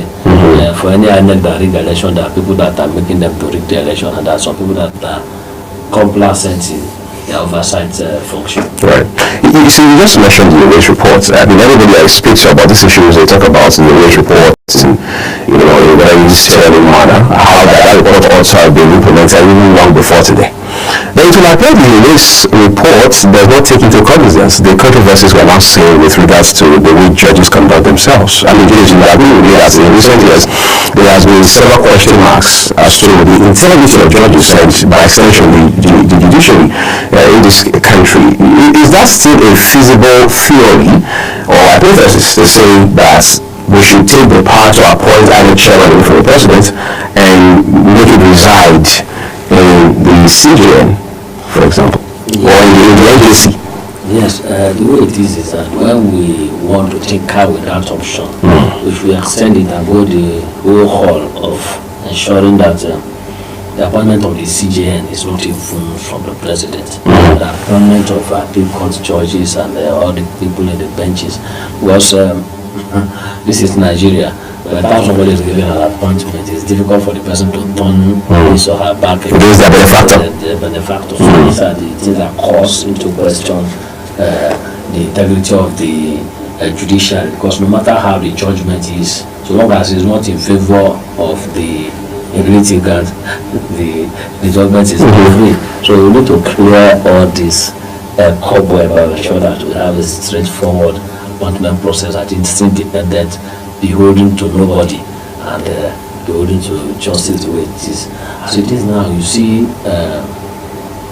we have a situation where the politicians now have audacity to do anything to win. They do everything to win, including drinking, including election violence, including manipulation, burning of ballot paper, destroying election materials and everything. At the end of the day, nothing will happen to them. They will emerge as winner, but at the end of the day, they will tell you to go to court when there are clear evidence that election practice have taken place, a lot of irregularities and everything, to see judgments still being made in their favor. So now, you have this kind of process. The question of asking yourself is that how did we get to this point? And the answer is very simple. They do all that because they know their own person is sitting at the court. When they say go to court, they are going to my court.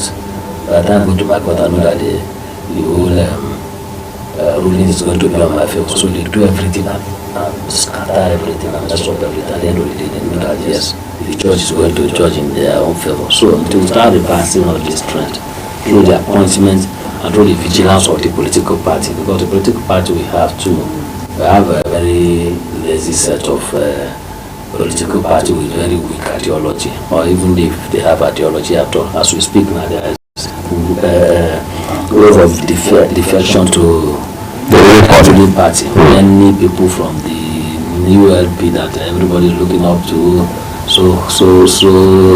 called integrity party, to the main opposition party, PDP, from different parties, everybody is gravitating to ruling party. What does that tell you? It tells you that you have a political system that doesn't have ideology or is not based on ideology.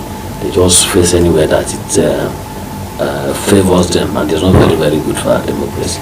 Right, the discussion about democracy will continue here shortly, but I'm just to let you know that we are looking at highlights from the political exercises and political activities that we're seeing in the year 2024. When we return, we'll talk about what are some of the core, or if you like, fundamental handicaps of INEC. What more role can other actors, like the politicians, better improve political system and electoral process in Nigeria? All of that coming shortly. You will stay with us.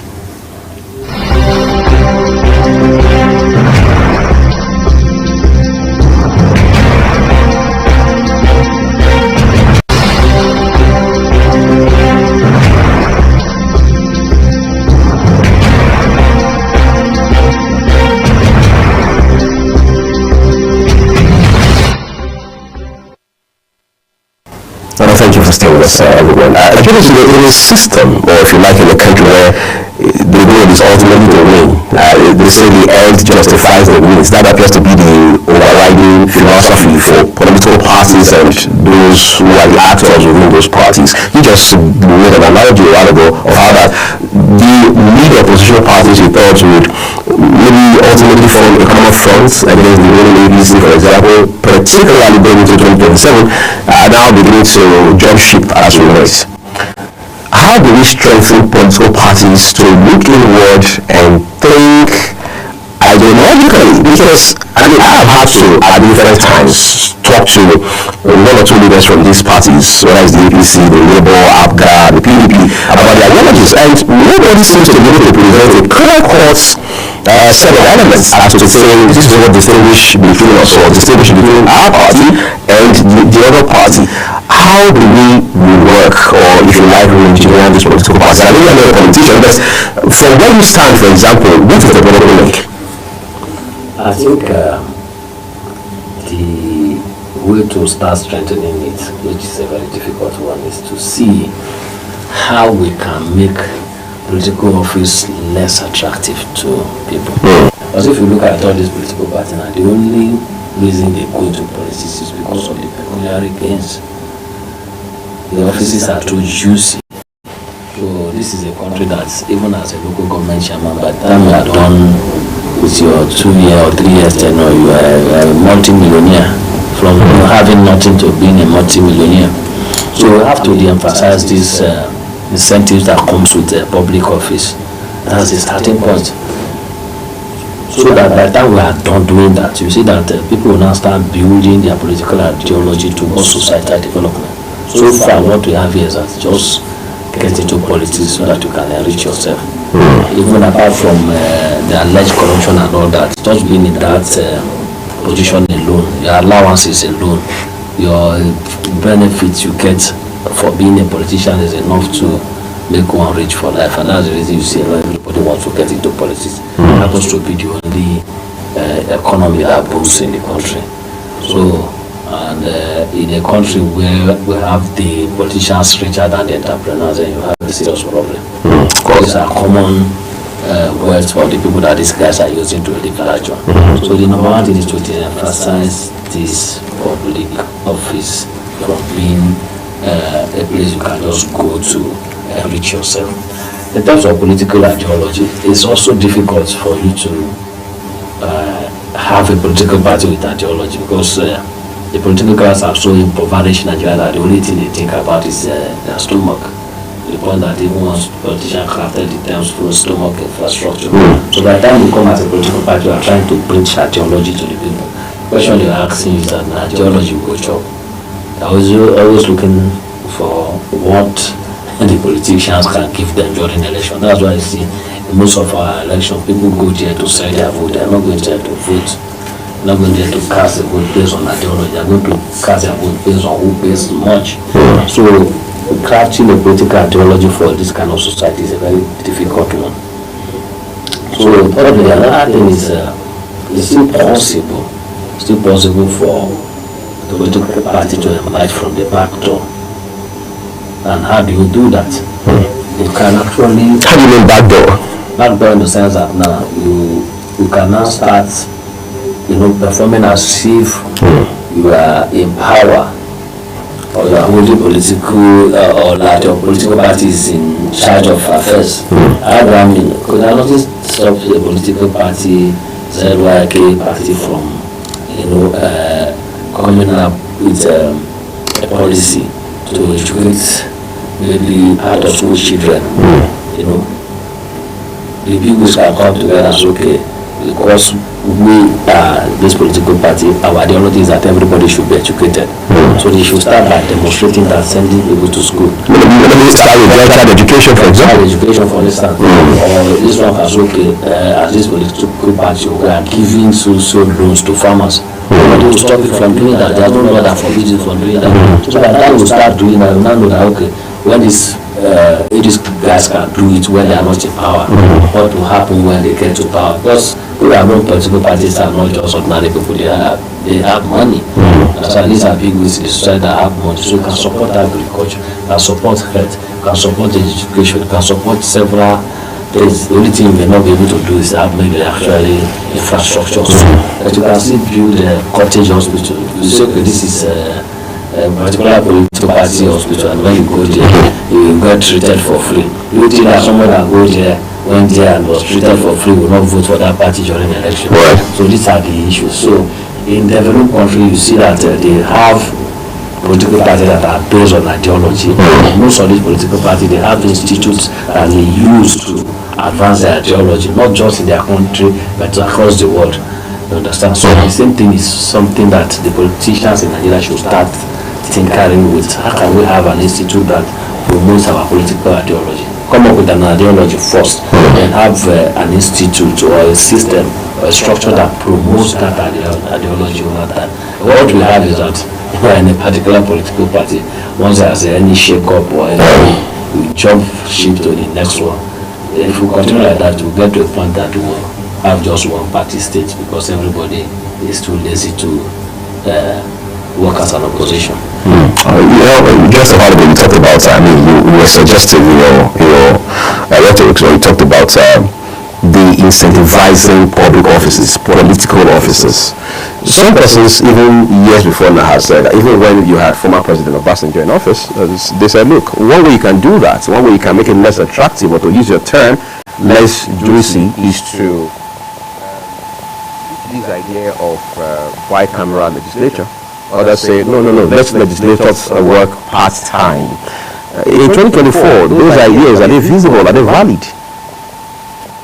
Well, it's not about if you're having a bicameral legislature or parliamentary system or that. What we are looking at is the incentives attached to some of these offices. Regardless of the structure? Yes, they are so huge. Having 360 parliamentarians at the house. Yes, in the National Assembly. Actually, just National Assembly. We now start talking of state houses of assembly. Go and check their take-home pay and all that in a country that is being ranked as one of the poorest in the world. This is where all these things should start. You need to cut down cost of all these things. And if we talk about part-time legislature, how many times do they meet in a week? They meet only 3 times in a week. Yes, Tuesday, Wednesday, and Thursday. They don't meet on Monday, they don't meet on Thursday. But that one now is maybe committee meetings and all that, which if you go there, most of the job they do, they are being given to consultants or workers. So they are already working part-time, if you ask me. But we need to cut down the cost of this. If you look at the 2025 budget, now just a copy-paste of several years' budgets before it. The same repetition of items, purchase cars every day. Cutlery and furniture. Exactly, your cutlery gets expired every day. Your car expires every year. Your furniture expires every year. Lecturers will be asking in their own household, can they confidently tell us how they change their things in their houses on a yearly basis? The answer is no. So we should stop fooling ourselves. But unfortunately, people that are supposed to buy this kind of law are the people that are benefiting from it. So we are in serious quagmire as a country until we start resisting this kind of a thing. Because a lot of 40-something trillion, where are we going to get the money to we will run the budget. Well, the finance minister has already talked about how that some 11 trillion will have to be borrowed to close that gap. So you don't keep on living on borrowed lifeline, because the more we borrow, we are still servicing the debt. In fact, in the budget now have about how many trillions to service debt, not to pay, just to service the interest of the debt. While you are still heavily indebted. Heavily indebted, we are still looking at what do you call it, borrowing more. So we should look at the budget and say, no, what are the line items that are repetitive? You cut it down. Okay, there are still allegations that ministry like Niger Delta that is scrapped, Ministry of Sport still appeared again in the budget. So these are a lot of lapses. So we are watching the National Assembly to see what they are going to do. Also, putting that budget. Because if that budget came back the way it was presented, without being cut down, then we are in serious trouble. Now, speaking of cutting down cost of governance, for example, the Ontario report comes to mind already.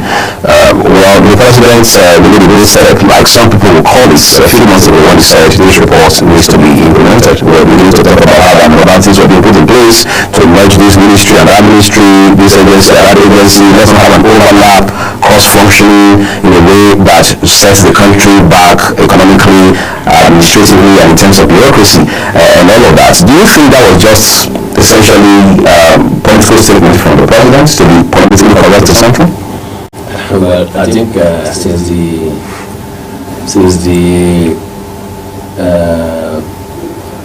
the inauguration of that report, several presidents have tried to implement it. Jonathan tried, Buhari tried, and well, the president this time around, he did a weak implementation. There are some managers of ministry and all that, but they can still do more. Also, we should not be having an overbloated cabinet. Right. The president seems to have a different view that there is nothing like overbloated cabinet. The cabinet is okay the way it is, but I think that is where the issue is.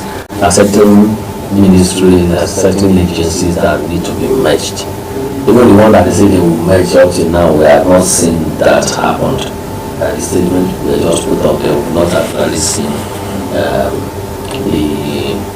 the process taking place, like ICBC and EFCC. My memory will recall me. I think I have something like that being merged, isn't it? And we've not seen that happen several other places like that. So I think the president should work his talk.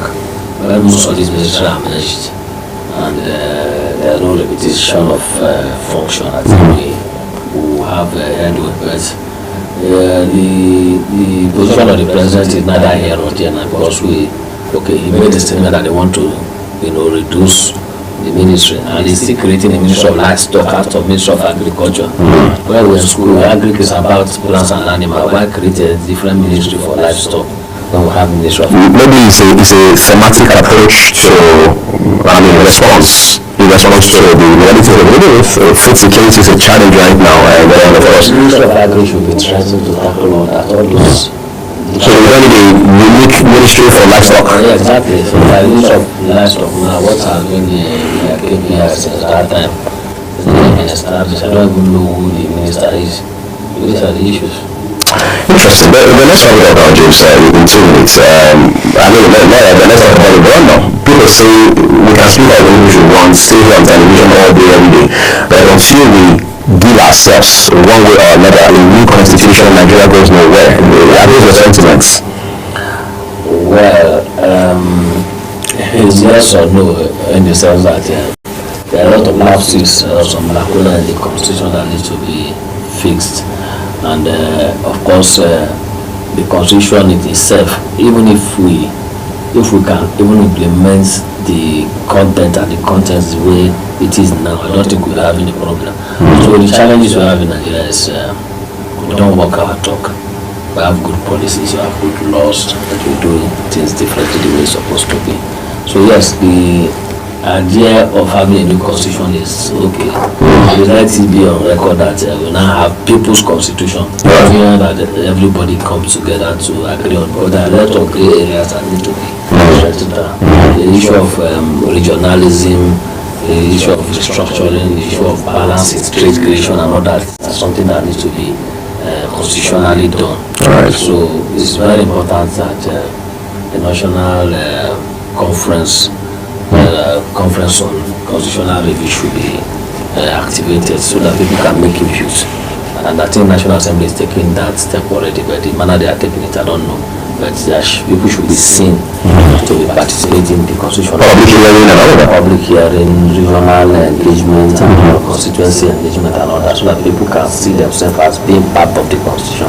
And ultimately what they want to see is that, okay, not 1999 constitution has amended, but a brand new constitution for the country. Do you think, lastly, that we should go back to the confab report from 2014? Is it 10 years? Yes, the confab report was a holistic exercise. Every stakeholder who is ruling the Nigerian system is in it, including also the ruling party now. So I think going back to that and tinkering it a bit is also important, because a lot of events that might have happened over time that have cleared our eyes that things need to be done. The issue of deaths before announcements during election and all those things. All those things that need to be factored in the new constitution. But of course, this should more importantly come through the people, so that at the end of the day we can say this is people's handed over to us by the military. All right. I'd like to say a big thank you to you, James Ugochukwu, Executive Director, African Center for Entrepreneurship and Information Development, who is also an expert election observer, for coming to share with us today, allowing us to, as you discuss your enjoyment this holiday season. We appreciate you. Thank you so much for having me. All right, so that's our discussion today on the program. Thank you everyone for watching. Remember that the views of our guests are their opinions. We want to say we appreciate your time for watching, and we have Mofobe on behalf of the entire team here at Global Television saying we thank you for your time. Welcome to Global Morning. Death toll from flooding. Most time our politicians just bring in policies too, for sure. If you don't say we have several more stories. The legislature was carefully crafted to 22.2% inflation rate as of April this year. What does that say about where we are as a country? I think Nigeria has resorted to being resilient. Before you call the police station, before they even leave, they take permission from I don't think there's really anything on ground to improve. the struggle, the ASU strike. Education volunteered and said, give me 2 weeks. It was a life. The president never gave me any deadline.